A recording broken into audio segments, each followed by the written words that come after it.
Ladies and gentlemen, welcome back to another episode of the No ID Podcast. It's me, your host, Jerome Davis. I have here fellow comedian. She was featured on America's Got Talent. She is a professional of living her best life. If you see her Instagram, her page is nothing but vibes. You see her all around doing her thing. I'm very proud. I discovered her. I wouldn't say discovered her. I saw her on the Explore page. I won't say discover because I'm not no damn talent host, no booking agent, or none of that. The one and only Dara Jermott. Hell no, I ain't no Christopher Columbus. He ain't discovered shit. Dara Jermott, how you doing? I'm doing well, Jerome. I'm very happy to be here. Thank you for that amazing intro. One thing is I have to clarify before people get on Google and start calling me out. I was not actually on America's Got Talent, but I auditioned for the executive producers. So that's where that picture came from. Just so I just don't want anyone being like this. So yeah. But yeah, I got far in the game, but never made it to the actual stage. Okay. Let's start there. How was that audition? Because I just did one back in February. How was that audition? Was it a little nerve-wracking or? It was nerve-wracking. I had a really non-conventional audition, and congratulations on your audition. That's awesome. I had a pretty non-conventional audition experience because I used to host a mic in Brooklyn, Wednesday Comedy Workout. Shout out to Joanna Briley and everyone who used to come. And we were approached for one of the producers to come to the mic and have an audition there. So I was hosting the mic. I almost didn't even audition because it felt weird. I don't know. I was getting in my head. I don't know why I wouldn't have auditioned. That would have been silly. So I ended up auditioning, and we basically got front loaded to the executive producers from there. So I just showed up at the Javits Center and was like escorted into a room. So I didn't really have to like wait online or like apply or do any of those things. I just kind of showed up. Yay!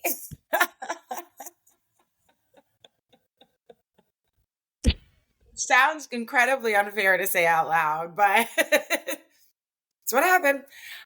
So yeah, it was a really great experience. It was a few years ago at this point, so I was still pretty green. I don't know if I would do it again, but maybe. Yeah. I think you should do it again. Yeah. You involved in, yeah, I think so. I think anytime you like do it one time and let's just say it didn't go the way that you wanted it to do, just go again. Shit, what do we have to lose? We as comedians will drive 3 hours for a 3-minute set. I've done things for comedy that I would never have done for any other anything ever. I was walking to meet my friend at a bar the other day, and it was down this sketchy, like seedy block. And I was all I could think was, if this was for a comedy show, I would have no problem doing this. I'd be like, no. But I was like, this is just for fun and just what? This is dangerous. I gotta get out of here. See? But I walked down the shadiest blocks for a comedy show.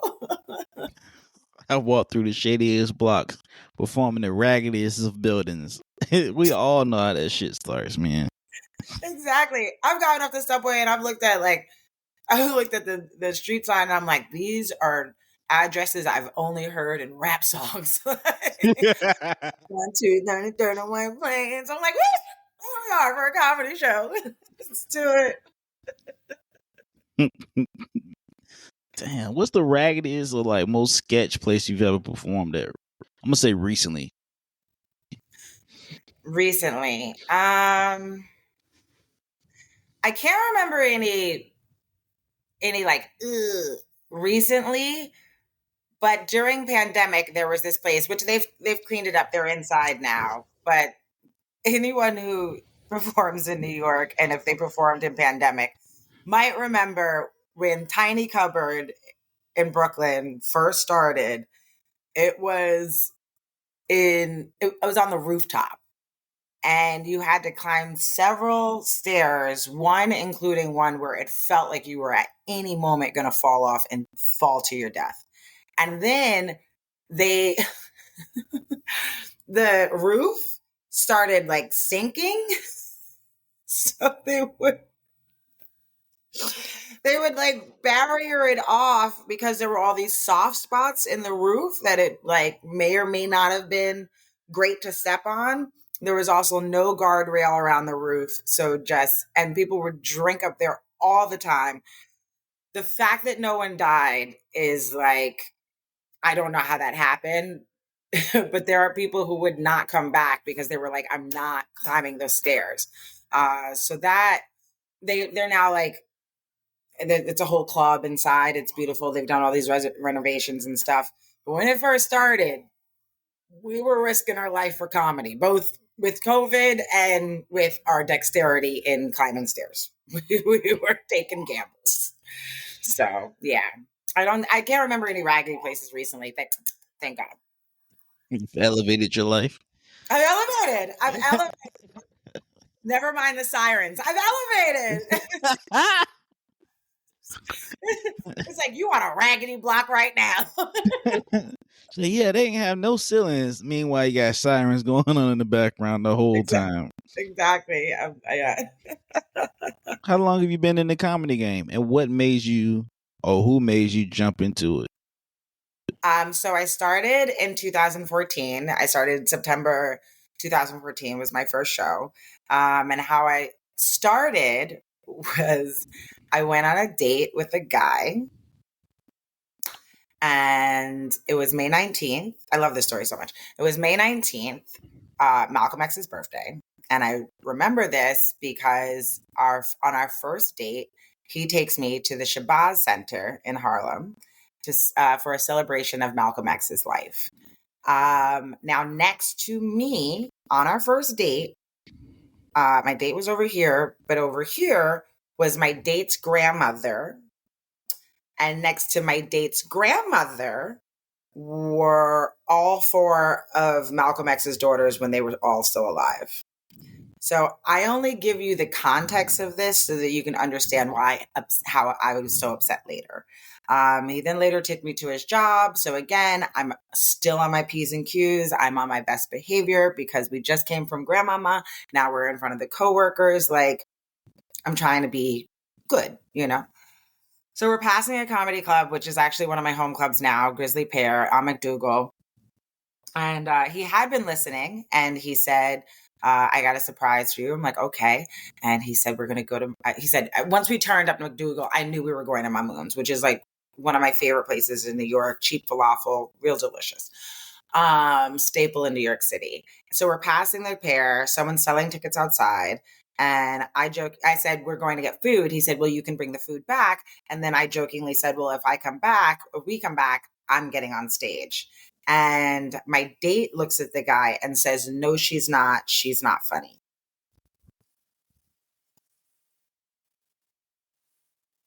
I can still feel my blood boiling every time I tell this story. My blood boils just to the point where I want to cause physical harm to this man whose name I can't even remember at this point. Like, I can't even remember who this dude was. But I remember we got Mamoun's. We came back to the show. The crowd work wasn't going well. My responses to the crowd work were better than their punchlines. And then at the end, my date was like, oh, you are funny. And I was like, this is above me now. This is above you now. I now have to show the world how funny I am because you got me fucked up. Ooh. So yeah, we're on a petty revenge mission. 8 years in. Look, I'm a Sagittarius. I hold a grudge. Okay. Once you cross me, you're dead to me, and I'm going to piss on your ashes. So that's what we're doing. So yeah, that's how I started to get into comedy. You remember that first time? Have you ever bombed? You remember that first bad show, that first bad set? Like that first bomb? And how was it? Okay, this is going to sound like BS, but I fundamentally don't believe in bombs. Okay. Here's why. And he actually told me to stop telling people this, but I can't stop telling people this. And then when I tell people this, I've got to give the credit. So it's a chicken and egg.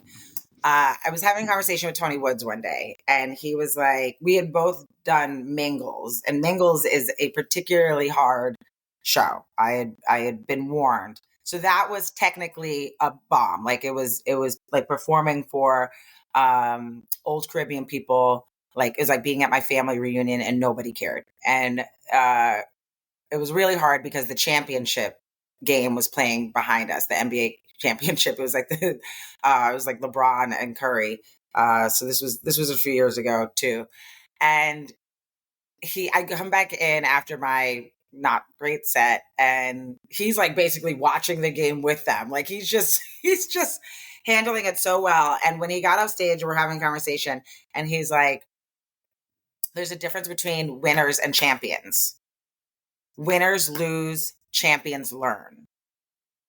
So from every bomb experience that you have, it's really an opportunity to learn something. It's an opportunity to look back, listen to the tape. What didn't go well? Was it my energy? Did I need to clear something from my head before I got on stage? Was it something that was happening in the room that I didn't address? Did I miss a word in one of my setups?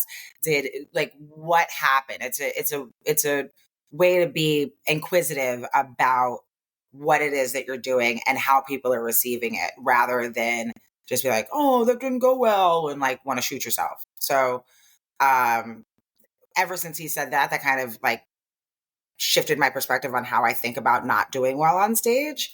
But we can call Mingles a bomb. Also, I was supposed to do like 5 minutes, and the host, shout out to Smokey, left me on stage for like 13 minutes, and I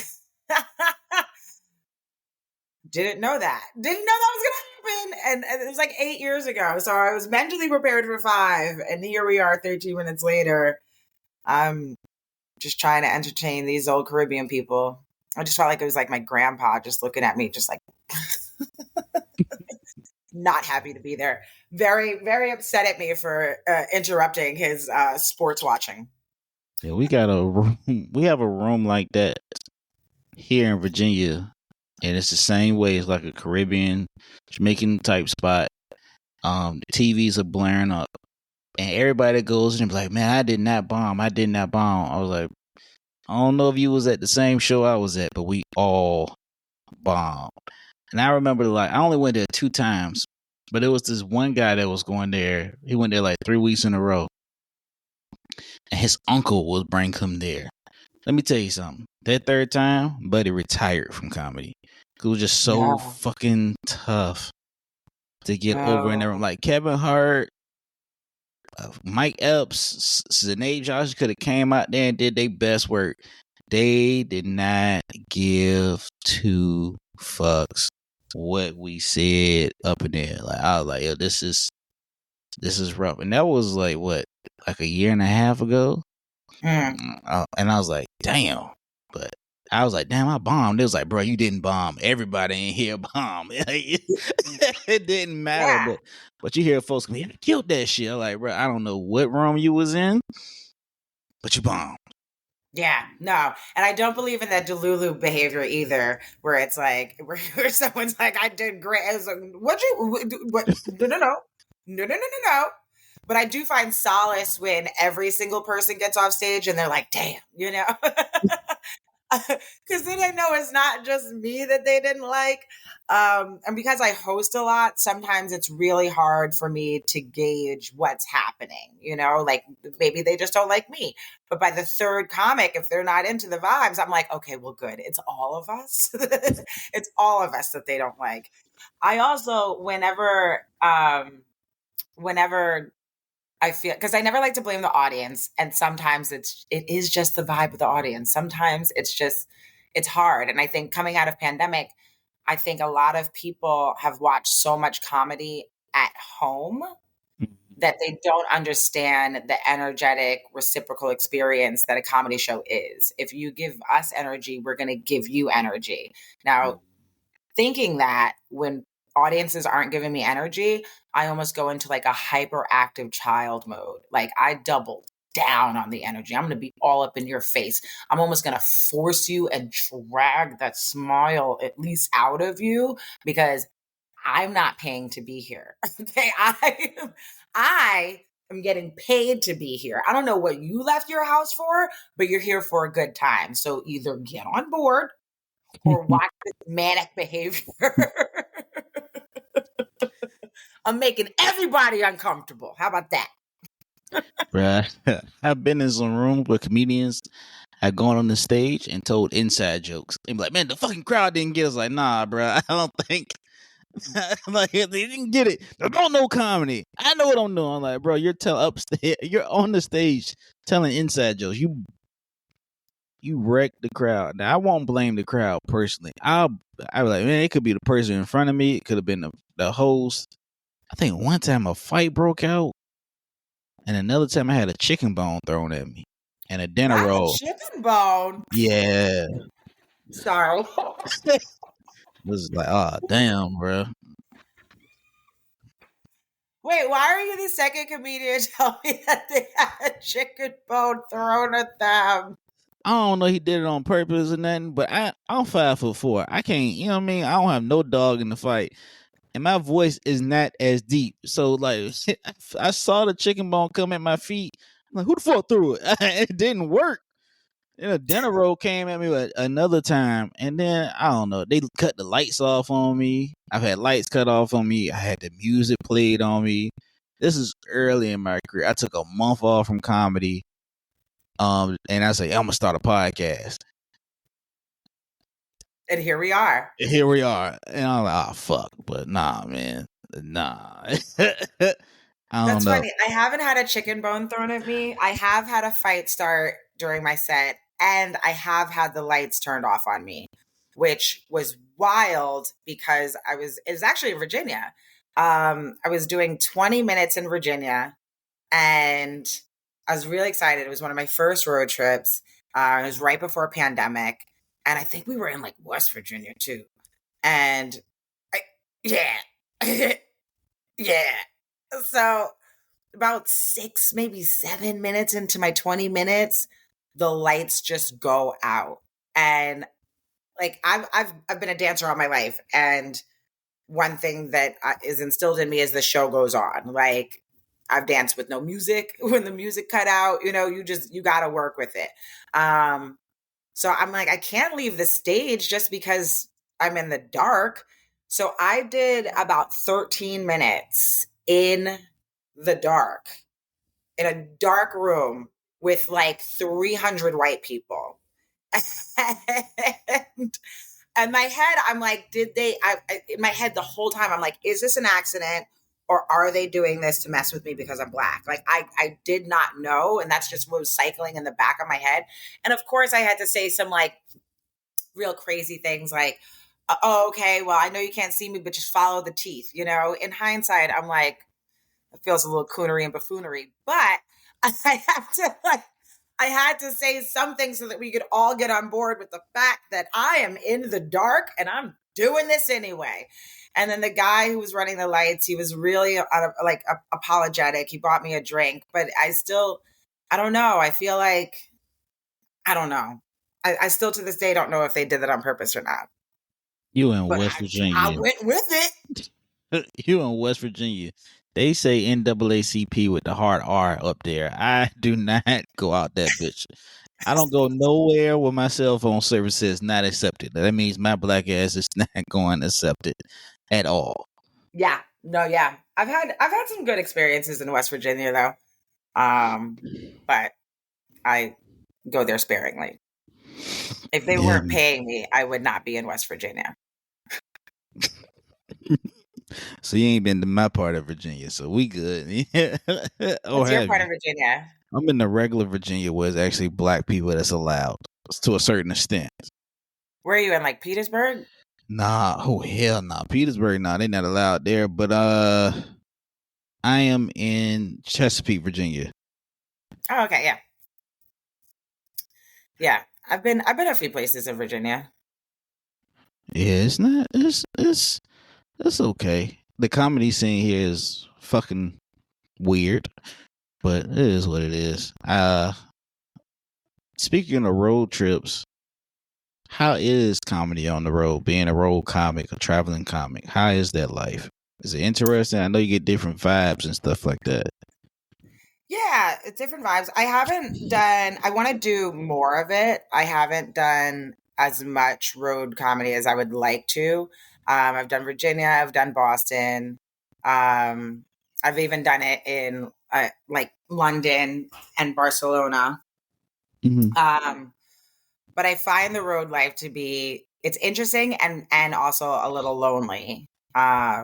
Because you're there and you're just waiting all day for this show at night, and it's lonely.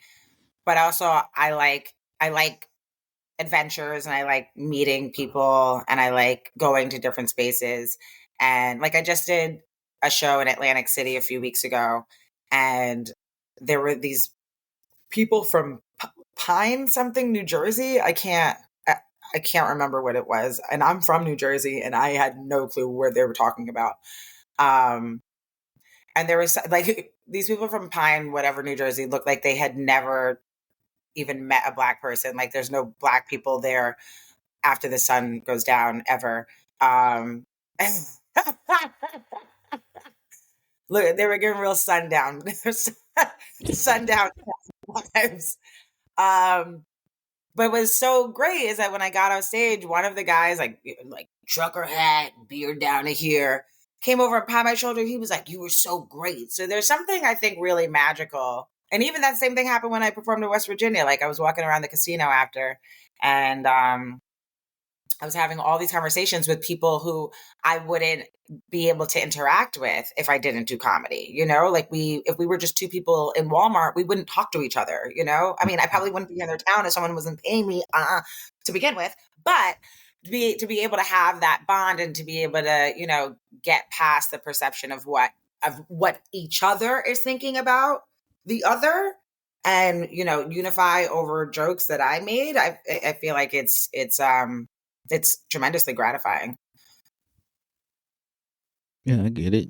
When I go out of town, I book my hotel to make sure it has like a restaurant in the hotel because I don't know shit about what's going on. I think I was in Connecticut one time. I was at the Mohegan Sun performing. I was like, oh hell no! I'll make sure my shit got a cafe in there. I was in LA, did the same thing, but like the anticipation of waiting for the show. Like I'll get there the day before.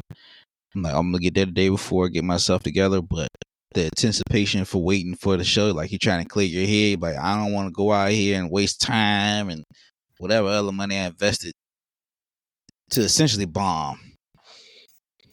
Did you bomb? I didn't. I bomb. I didn't bomb. I didn't bomb. I had a okay set. It was very mid to what I do, and that's when I was in Connecticut, and I was like, yo, what the fuck? But I had a guy. I got mad and a little envious because he got up there and just talking about shooting cocaine up for 5 minutes. And I was like, I don't even take cough syrup. Why don't you take cough syrup? I believe in holistic healing. We're gonna leave it there. We're gonna leave it there. We're gonna leave it there. Yes. We're gonna leave it there. I actually like New York comedy because New York comedy shows is one of the reasons why I got into comedy. Like I credit a lot of people in New York. Like I love Jerry Seinfeld is my favorite comedian, playing hands down and simple. And Bad Boys of Comedy in my eyes was like the shit before, but it was canceled too early. So when Bad Boys of Comedy came around, when you brought up Tony Woods, that's when I first discovered Tony Woods up there. But it was like a smorgasbord of people with Bad Boys of Comedy because you got the New York comics, you had the down south comics, you had Midwest, East Coast, whatever. But I've interviewed and talked to a couple people in New York, and they just love it. They say, "Oh man, I could go to 3 mics a night." Compared to Virginia, we only have like maybe 1 or 2 quality ones they'll pull up. Yeah. That's the thing. That's one of the things I love about New York and performing here is, The money obviously is other places, but the fact that you can get, I know someone who can do like 5 shows average a night.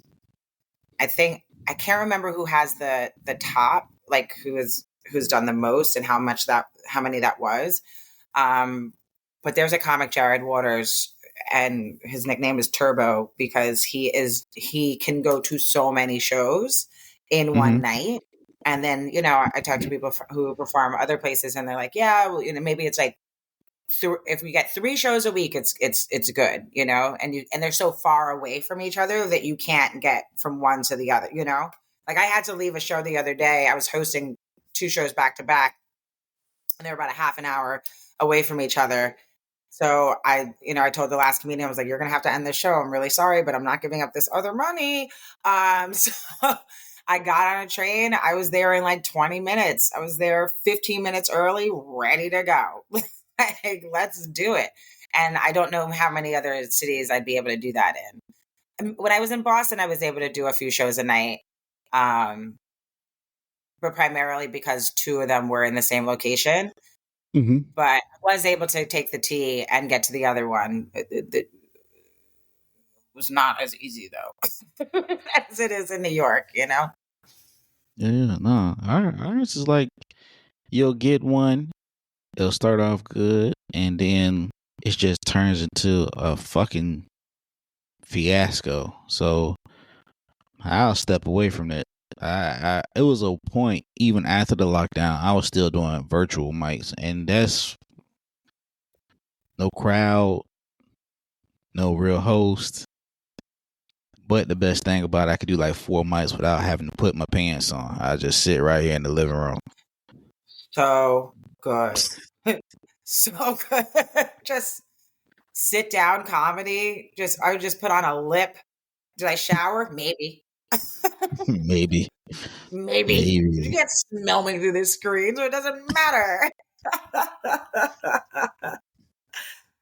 During pandemic, I wasn't sure I was going to do Zoom comedy. I know people had like attitudes about it and maintained that same attitude throughout pandemic. But then I ended up started making a lot of money doing Zoom shows. Like these companies were paying bread. So for 10 minutes, and I didn't have to leave the house. Just sign me up.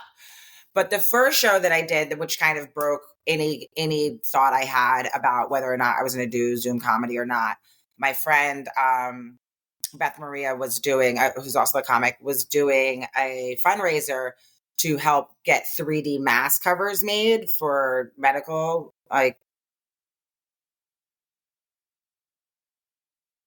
people. The medical, the essentials, the people who kept us alive for them. And then we were able to also get some for the MTA. So she was doing a fundraiser, and I was like, all right, well, if I have the time, I'm not doing anything. So I have the time, and, let me do the Zoom show so I can help out in the best way that I know. And that helped me so much because I didn't really know how to use Zoom. And so I didn't know that you could like slide over to see different views. So I was just on that first view, and there was just a little box with the man, like the little like gray circle, like person emoji thing. And I did my whole set to that. And the only time it would flash is if someone like made a noise or laughed. And I was like, this can only go up from here. This can only go up from here. So bad. It feels so awkward. But once I realized how, just swipe on over and you can see everyone, then it was like, fine. I did a lot of Zoom shows. I'm not going to lie. What's one of the most irritating things about doing comedy that you see all the fucking time? What's the most irritating? Yeah, like annoying that shit. Like, yo, this ain't it. Okay, I think I have a few things. The laugh got me, and then the pearly whites came out. Okay, there are a few things that really bother me. I understand crowd work and how we all need clips and all of that, but when the fourth or fifth comic asks the same exact questions that I, as a host, and the first three comics have already asked, it just becomes so like redundant. And you can tell that the audience is over being asked the same exact question. Thank you. It's so irritating. So sometimes when I come in, I always like to, if I'm late, I like to have a conversation with the host, like, hey, what do you know about the audience? So that I can already like get myself acclimated to the room and what's happening and what did I miss, you know? And I'm happy to do that for any comic that comes in if they want to know, you know? When they just come up there and just start repeating the same thing, it's just like, okay, I need you to do something different. Second, I hate when comics belittle the people for being there. Like if it's a small show or if it's, if the crowds, still need some warming up, when they're like, oh God, you guys must not have any lives. Why are you here in this back room? It's like they're here to make your dreams come true. They're spending their time and their money, and the least thing that you can do is tell the jokes and be a tad bit appreciative that they are giving of their time and their energy, because they could be anywhere else in the world right now. They don't have to be here. I hate when people run my light. Don't run my light. I don't like that. I don't like that at all. And when people do it unapologetically, especially when they're not getting laughs, like if you're getting laughs, all right, cool. I'll let you leave on that high. No problem. But if you're dragging it and it's not going well and now you're 3 minutes over the light, I will walk up on stage. Get off the stage. You are ruining everything. I think that those are my top three. I'm sure I could go on. Those are the ones that are the most annoying. I think my top three was like what you said when people ask the audience the same thing. So like I did an open mic when it was like, I wish I was exaggerating. It was 40 comedians. We're all getting 3 minutes. First, I'm like number 38. How y'all doing tonight? What's going on? Second comedian. Hey, how y'all doing tonight? What's going on? I'm like, God damn. So I caught myself going up there and say, hey, how y'all doing tonight? Don't worry about answering it. You had 37 other comedians before me say the same shit. Set the crowd off. I hate when people try and skip the actual grind and then get mad. Meaning it's like a comedian that hasn't been doing it even a year, has never touched an actual comedy stage, but wants to shoot a special with 300 followers and then wants to bring you in on it and does the most. I also hate when I have some comedians, like here, we get comedians that want to be everything but a comedian. They want to be a booker. They want to be a talent manager. They want to be a mentor. They don't even have ink on the resume. Meanwhile, you got somebody that has ink on their resume and you come up here trying to school them. I'm like, bro, I will slap fire out of you if you critique my shit, because you have yet to fucking put in the work. Bro, I had a comedian told me one time, motherfucker had 131 followers. 131. That might have been his baby mamas, a couple of church folks, family, and coworkers. Yeah, man, I'm going on tour. I'm like, how long have you been doing comedy? Don't worry about that, man. Probably about 7 months. I'm like, bro, where have you performed at? Nowhere. Just church. I was like, yeah, that shit ain't gonna work, big dog. I think you need to come on back to the drawing board, get a little, get a 10 good quality half-hour set and come back and holler at me. But that's the one thing. And then they hit you up when the shit don't go right and get mad. It's like, tried to warn you. Tried to tell you. But okay. No, yeah, I think people like to skip steps and don't want to put in the work, and that is very annoying. But I guess, to each his own. Everyone has their own journey. Big facts. Big facts. Before we sign off, let me just say this. One, I appreciate your patience with the interview. Yeah. I had a great time. I did too. Yeah, this was fun. Hey, man, if you're ever in Virginia, not West Virginia, because I'm not going to be there. I'm not going to be there. Hell no. Oh, Pete, he said Petersburg last time. Petersburg, and we got something called Lynchburg. You would never see me there. I think I've actually been to Lynchburg. No, Dunwoody. Dunwoody? Didwoody? Dunwoody. I've been at Dunwoody. My friend's buried there. Rest in peace, Darian. Yeah, I've been to Dunwoody, and we used to go to Petersburg. My godmother is from Petersburg, Virginia. It's nothing but land and peanuts out there. Okay. Yeah, I saw. Like, fuck no. And churches, lots of churches. He praise the Lord and get some boiled peanuts in the same radius. You know what I mean? Exactly. Before we go, like I said, I do appreciate everything. I need to communicate better. I had a lot of stuff going on. Well, not a lot. I was just focused on that one thing. And now I'm back. But I definitely appreciate the interview. If anybody wants to see your content, get in contact with you and see the brand, where do they go and how do they find you? So you can find me on the Old People app, Facebook. I'm still on that. Dara Jermott, 2 M's, 2 T's. I'm also on Instagram at chocolate, JEM. Not because I don't know how to spell gem. Okay. It's just a play on my last name, which is JEMMOTT. I'm not on Twitter or X or whatever it's called because I don't want to get canceled before I start a career. And I am reviewing my content on YouTube, but you can also catch some of the things that I've done on YouTube. Dara Jermott is the channel. Yeah, make sure you support Dara Jermott, man. This I know something's about to pop for. All right, if it's not already has, it's definitely something in the works. But make sure you like, share, subscribe her content as well as my content.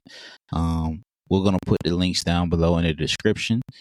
And once again, Miss Dara Jermott, I appreciate you coming on and the patience that you've had with everything. So I'm signing off here for No ID. Go ahead, start the recording.